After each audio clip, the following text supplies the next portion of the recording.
Hey guys, it's Ben the Coin Geek at Old Pueblo Coin in Tucson, Arizona. Come on down and see us sometime. Also, come to the Tucson Coin Show, TucsonCoinShow.com. Today's video, we have something that is kind of fun. We've got an open box video from GSA dollars from CAC grading. And there's actually a lot of things that I want to say in this video. And I want you to look at the coins and tell me your thoughts on the grades. I did just happen to realize, because I'm slow to the game here, that the grade is very hard to avoid on these. So I've got to make sure I put a little sticker over the grade so we can talk about it a little bit better. And as you listen, the sound of me removing post-it notes, because I didn't think of that ahead of time, is brilliant. All right, here we go. So you guys, we're going to take a closer look at these coins and talk about grades, just what you think of the coins, and then I have a few other things to talk about with CAC grading. For those of you who don't know, this company, they've only been grading coins as in putting them in holders and putting their stickers on them for a little bit over a year. But they've been stickering coins, in other words, putting their little sticker on holders for quite some time now, 10 or 15 years. It's been a while. And let's take a look at these coins, talk about the grades, the grading, and then I'll tell you more about what the current status of CAC grading is as a whole and how it varies from PCGS or NGC. So this coin is really lovely. One of the fun things about CAC grading here in these holders is that I actually really like their labels quite a bit. And grading GSAs is fun. It's Carson City holders from the government holders, is that the coins give you an opportunity to look at very nice original coins. So I'm going to put these actually in order of preference is what I'm going to do. As far as the overall grade of the coins go, you can tell me what you think. I've got, there's an 84, here's another 84. Reverses are stunning on both of them. And for the obverse, I'm definitely going to go with the coin on the left as being a nicer grade than the coin on the right. The amount of contact marks, I think, is greater on the one on the right. And this one, another 84, you can see this one is actually definitely much cleaner than the other two as far as the overall appearance of the coin goes. I think the cheek is, the coin's just a lot cleaner. So we're going to put that on the far left. I don't know, sheep on the left, goats on the right. Which way are we going with this here? This is not, I'm not doing this in any type of biblical order, just so you know. No inferences there for me. And finally, we've got this 83, which I would put, I think, past, I'd put it between the two 84s on the left, I think. So let me compare the two a little bit more. So definitely, to me, out of the four coins, this one on the right is definitely the one that has the most contact marks to it, right? So I would definitely put that as the lowest grade amongst them. And then let me compare these two here. I still like this 84 here on the left as being the nicest grade in the group. I think it's fairly obvious by my eyes. And then that leaves us with this 84 and this 83, of which I think I like.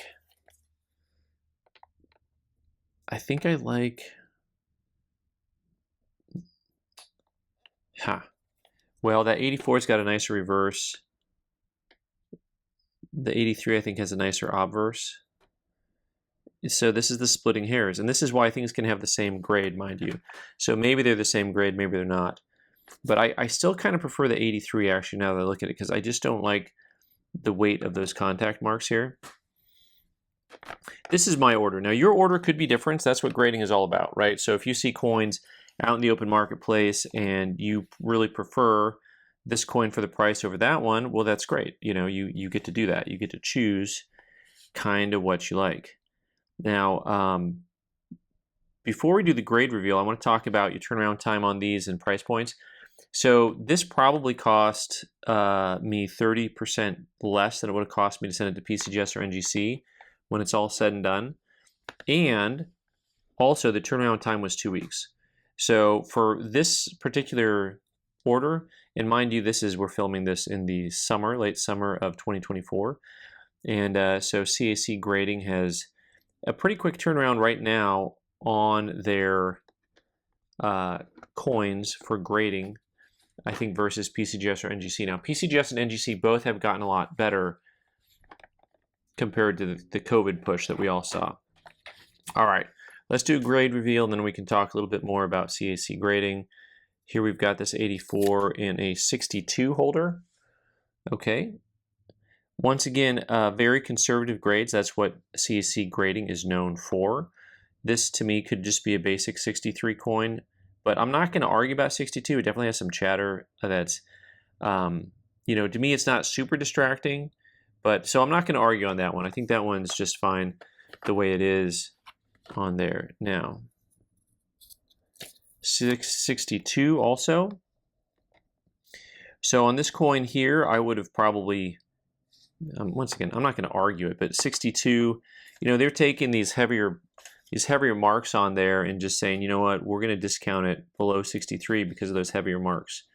Now, if you see a bunch of graded coins graded 63 that look like this, don't be surprised. Just this is kind of the marketplace. CAC grading doing things a little bit tighter than the other grading services, and we will see how that works out for them. The 83, they call it a 63, so I would tend to agree that it's a little bit nicer coin. It has less of that chatter on the obverse.